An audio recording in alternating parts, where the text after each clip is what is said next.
रामपुर नाम के एक गांव में नैतिक नाम का एक गरीब कुंभार रहता था। नैतिक की पत्नी का नाम अक्षरा था और उसकी एक छोटी सी बेटी थी जिसका नाम था नायरा। एक वक्त था जब नैतिक के बनाए मटके गांव से लेकर शहर तक मशहूर हुआ करते थे, लेकिन अब उसके मटके और मिट्टी के बर्तनों की जगह पर फ्रिज और स्टील के बर्तन ने ले ली थी। इसलिए नैतिक का व्यापार ना के बराबर होता था। अक्षरा, मैं जा रहा हूँ। उम्मीद करता हूँ आज तो कुछ व्यापार होना चाहिए। होना ही चाहिए जी, घर में सारा राशन खत्म हो गया है और नायरा दिवाली पर नए कपड़े और पटाखों की जिद कर रही है। एकलौती बेटी है और आज तक हम उसकी एक भी ख्वाहिश पूरी नहीं कर पाए।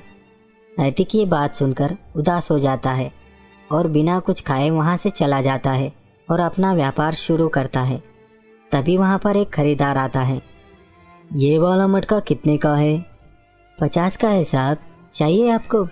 मिट्टी से मटका बनाकर इतने महंगे बेच रहे हो इसलिए तुम्हारा व्यापार नहीं हो रहा है। बताइए साहब, आपको कितने में चाहिए? वो आदमी ये वो बातें करके नैतिक के कितने कहने पर भी उसकी बातें सुने बिना आखिर में उस मटके को 10 रुपए में लेकर जाता है। उसके जाने के बाद नैतिक उदास होकर कहता है, क्या ये लोग उन महंगे महंगे फ्रिज वालों से ऐसे ही मोल भाव करते होंगे? लाखों के सामान को खरीदने के बाद ऊपर से टिप कहकर 4 पैसे ज़्यादा ही देकर आते हैं।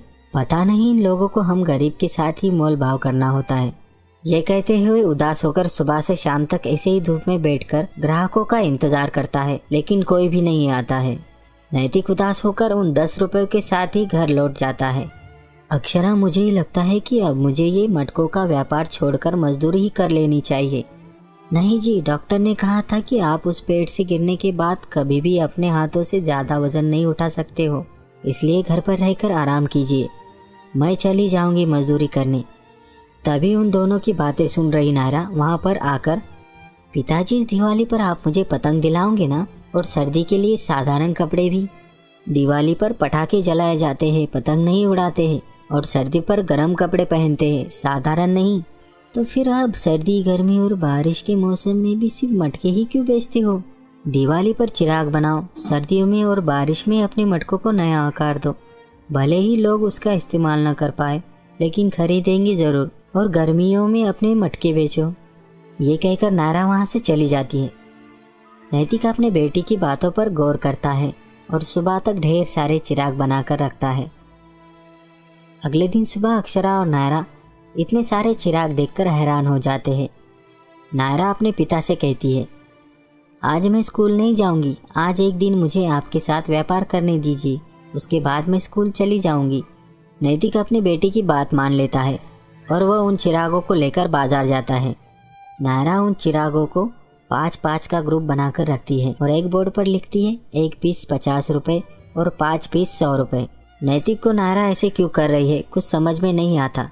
उसे बस अपनी बेटी पर भरोसा था, इसलिए वो उसे चुपचाप देखता रहता है। आने जाने वाले लोग एक एक पीस महंगा पड़ेगा ये सोचकर एक ही बार में 5-5 का सेट खरीद कर जाने लगे। ना कोई दाम कम करने के लिए पूछता और ना ही कोई एक ज़्यादा देने के लिए कहता। ऐसे ही दोपहर तक उनके सारे चिराग खत्म हो जाते हैं और उसकी अच्छी खासी कमाई भी हो जाती है। तुम्हें ये सब कैसे पता है बेटा? तुम तो बड़े लोगों से भी 4 कदम आगे हो व्यापार करने में। हमें ये सब स्कूल में सिखाया जाता है पिताजी। अब से आप भी इसी तरह व्यापार करो।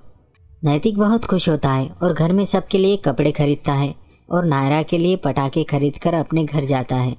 नायरा सारे घर को चिरागों से सजा देती है और सारा परिवार खुशी से दिवाली मनाता है। तो ये थी आज की कहानी। अगर आपको ये अच्छी लगी तो अपने दोस्तों में शेयर करें और चैनल को सब्सक्राइब करना ना भूलें।